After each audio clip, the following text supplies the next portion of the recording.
Hariom friends Odia online channel आपको स्वागत। आज भिडियोटी आम जाना कुंभ राशि व्यक्ति जीवन किसी अलिभा कटु सत्य जहाँकि आपंकर जन्मराशि पर आधारित अटे।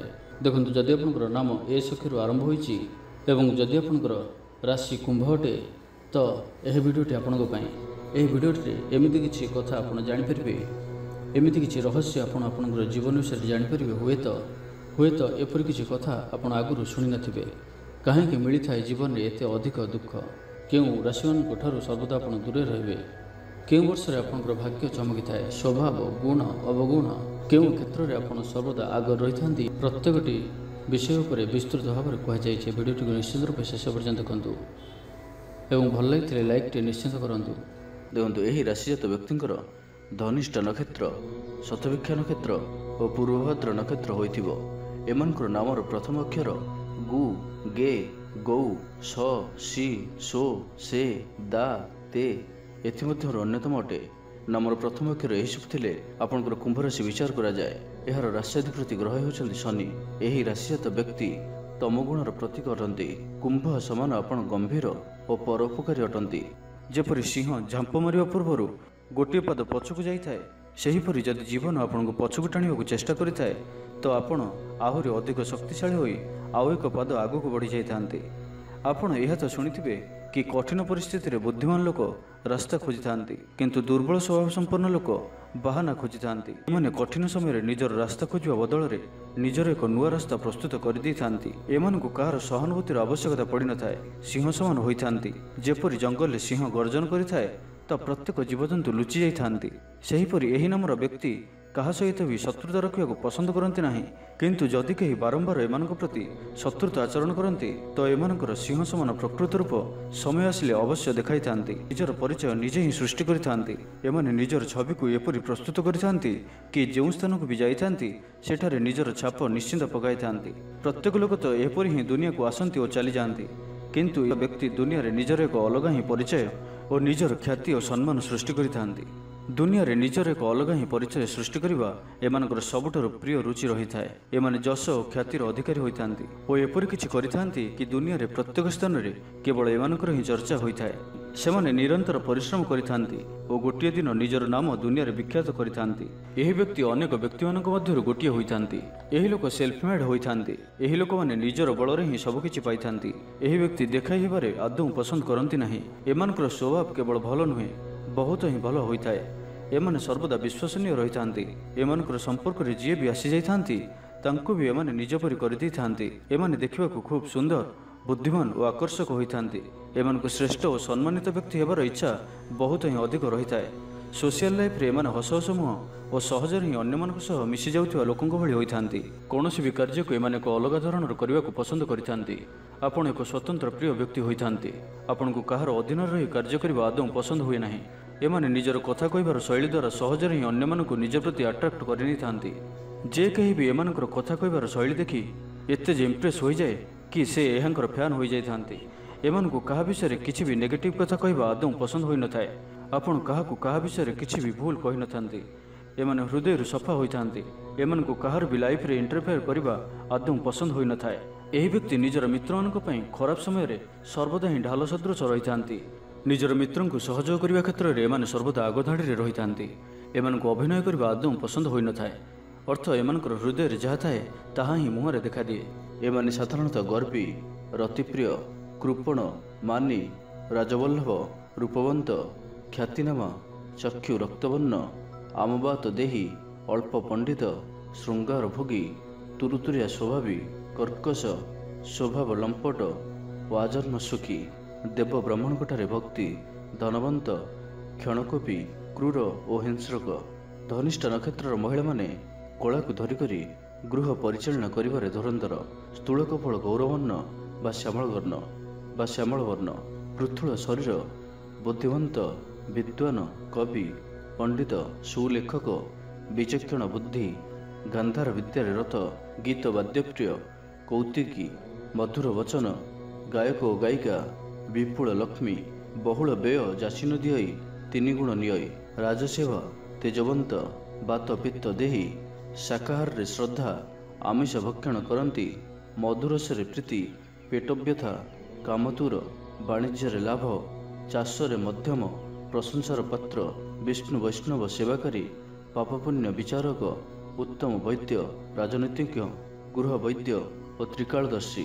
ଶତଭିକ୍ଷା ନକ୍ଷତ୍ରର ମହିଳାମାନେ ପୁରୁଷଙ୍କ ଭଳି କାର୍ଯ୍ୟକ୍ରମ ଦେଖାନ୍ତି ଓ ମଧୁର କଥାରେ ସମସ୍ତଙ୍କୁ ଭୁଲାଇ ପାରନ୍ତି। ବେଳେବେଳେ ପରବୁଦ୍ଧିରେ ମଧ୍ୟ ପଡ଼ିଯାଆନ୍ତି।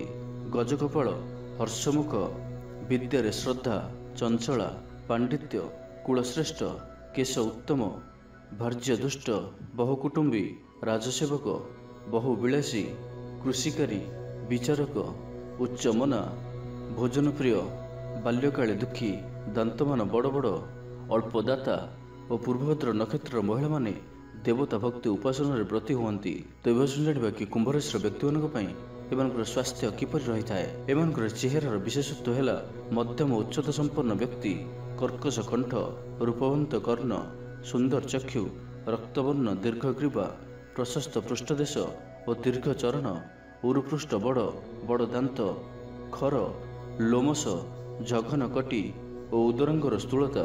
ଏମାନଙ୍କଠାରେ ଯୁବକ ସୁଲଭତ୍ୱ ଅଧିକ ପରିମାଣରେ ଦେଖାଦିଏ। କେଶଗୁଡ଼ିକ ଖୁବ୍ ଲୋଭନୀୟ, ଲୋମଦେହୀ, ଜାଇମନ୍ଦା ଅଧିକ ପରିମାଣରେ ଦେଖାଦିଏ, ଅର୍ଥାତ୍ କଳାଜିଆ ଏମାନଙ୍କଠାରେ ଅଧିକ ରହିଥାଏ।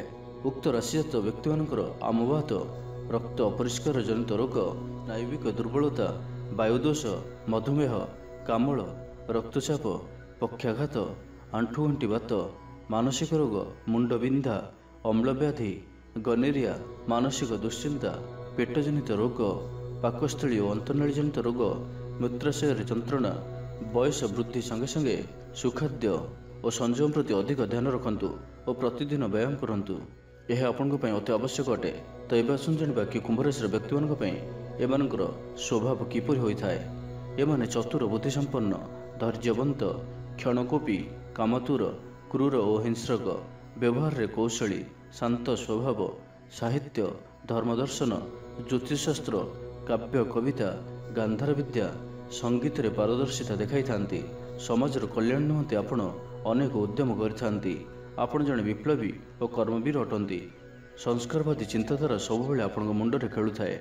ଦେଶପ୍ରେମୀ ଓ ସମାଜର ନିଷ୍ପେଷିତ, ଅବହେଳିତ, ଦଳିତ, ଖଟିକିଆ, ମଜୁରିଆ ଓ ଶ୍ରମିକମାନଙ୍କ ଦୁଃଖରେ ଭାଗିଦାର ହୋଇପଡ଼ନ୍ତି। ଗରିବ ଦୁଃଖ ଦେଖିଲେ ଆପଣଙ୍କର ହୃଦୟ କାନ୍ଦି ଉଠେ। ଆପଣ ଜଣେ ବିଶିଷ୍ଟ ସମାଜସେବୀ, କିନ୍ତୁ ଦୁଃଖର ବିଷୟ କି ଆପଣଙ୍କର ନୈତିକ ମୂଲ୍ୟବୋଧର ଅଧପତନ ମଧ୍ୟ ଘଟିପାରେ। ପ୍ରଚଣ୍ଡ ସ୍ମୃତିଶକ୍ତି ଆପଣଙ୍କଠାରେ ରହିଅଛି, ଏଣୁ ବିଚକ୍ଷଣ ବୁଦ୍ଧି ନିମନ୍ତେ ଆପଣ ସମସ୍ତଙ୍କର ପ୍ରିୟଭାଜନ ହୋଇପାରନ୍ତି। ଏମାନେ ଇନ୍ଦ୍ରିୟ ଭୋଗରେ ଆସକ୍ତି, ପାଣିରେ ସର ପକାଇବାରେ ଏମାନେ ଧୁରନ୍ଧର, ପରିଣତ ବୟସରେ ପକ୍ଷପାତ ଓ ବାତରୋଗରେ ପୀଡ଼ିତ ହୋଇପାରନ୍ତି ଓ ଅର୍ଥାଭାବ ମଧ୍ୟ ଘଟିପାରେ। ଅତି ଲୋଭରୁ ଏମାନେ ଠକାମିରେ ପଡ଼ିପାରନ୍ତି। ଦରକାର ପଡ଼ିଲେ ପରନିନ୍ଦୁକ, ପାପାଚାରୀ ଓ ପ୍ରବଞ୍ଚକ ସାଜିପାରନ୍ତି। ଅର୍ଥପିପାସା, ଅସ୍ଥିରତା ଓ ପ୍ରେମିକ ଏମାନେ ସାଜିଥାନ୍ତି। ଅତ୍ୟଧିକ ମାନସିକ ପରିଶ୍ରମ କରି ଆପଣ ବିବ୍ରତ ହୋଇପଡ଼ନ୍ତି। ଆପଣଙ୍କ ଆଖି ଆଗରେ ଆପଣ ଦୁର୍ନୀତିକୁ ପ୍ରଶ୍ରୟ ଦିଅନ୍ତି ନାହିଁ। ମିଥ୍ୟା ମୋକଦ୍ଦମାରେ ପଡ଼ି ହଇରାଣ ହୁଅନ୍ତି। ପ୍ରକୃତି ଅସ୍ଥିର ଯୋଗୁଁ ଆପଣ ସମାଜରେ ନିନ୍ଦା ପାଇଥାନ୍ତି। ବହୁ ଆଡ଼ମ୍ବର ଦେଖାଇଥାନ୍ତି ଓ ତା ପରମୁହୂର୍ତ୍ତରେ ଫସର ଫାଟିଯାଏ। ନିଜର ଆତ୍ମୀୟମାନଙ୍କଠାରୁ ପରାମର୍ଶ ନିଅନ୍ତୁ। ନିଜକୁ ବିଚକ୍ଷଣ ବୋଲି ଭାବିଲେ ହେବ ନାହିଁ। ଜୀବନଟାକୁ ଆନନ୍ଦ ଉପଭୋଗ ମଧ୍ୟରେ ନଷ୍ଟ କରି ଦିଅନ୍ତୁ ନାହିଁ। ଏମାନଙ୍କର ଦାମ୍ପତ୍ୟ ସୁଖ ଜୀବନରେ ସାମାନ୍ୟ ବ୍ୟାଘାତ ଘଟିଥାଏ। ଏବେ ଜାଣିବା ଏମାନଙ୍କ ପାଇଁ ଦାମ୍ପତ୍ୟ ଜୀବନ କିପରି ରହିଥାଏ। ଏହି ରାଶିର ବ୍ୟକ୍ତିଙ୍କ ଜୀବନସାଥୀଙ୍କ ମଧ୍ୟରେ ବୁଝାମଣା ଠିକ୍ ନ ରହିଲେ ସେ ଦାମ୍ପତ୍ୟ ଜୀବନ ବହୁତ ହିଁ କଷ୍ଟମୟ ହୋଇଯାଏ। ସର୍ବଦା ଉଭୟଙ୍କ ମଧ୍ୟରେ ଝଗଡ଼ା ହୋଇ ବିଚ୍ଛେଦ ଘଟିପାରେ। ଉକ୍ତ ରାଶିଜାତ ପୁରୁଷ ସଦାସର୍ବଦା ଜୀବନସାଥୀଙ୍କ ନିକଟରେ ଅନୁପସ୍ଥିତ ରହୁଥିବାରୁ ପାରିବାରିକ ଅସନ୍ତୋଷ ବୃଦ୍ଧି ପାଇଥାଏ। ଯେଉଁମାନଙ୍କୁ ବି ମିଥୁନ ଓ ତୁଳାରାଶିର ଜୀବନସାଥୀ ମିଳିଥାନ୍ତି, ଏମାନେ ଶ୍ରେଷ୍ଠ ଜୀବନସାଥୀ ହୋଇଥାନ୍ତି।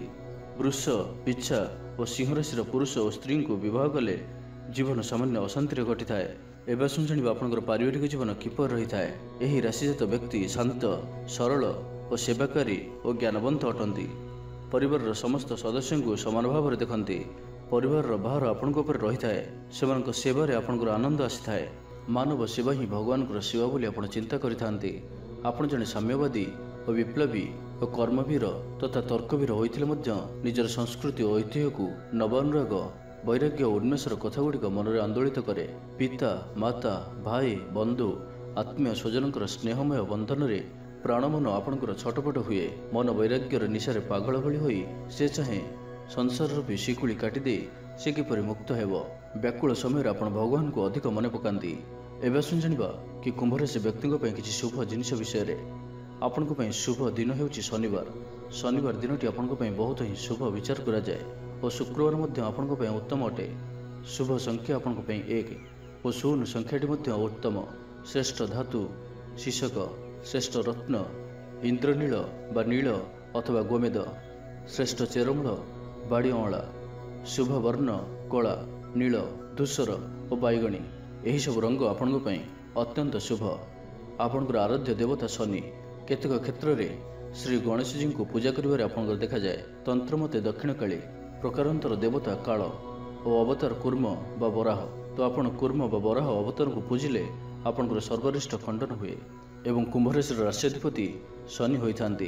देखो कुंभ राशि स्वामी ग्रह होती शनिदेव। तो शनि महाराज कृपा सदासर्वदा आपण रही है। तो शनि महाराज कृपा प्राप्त करने कमेंट बॉक्स रे जय शनिदेव लिखा आदौ भूलु ना।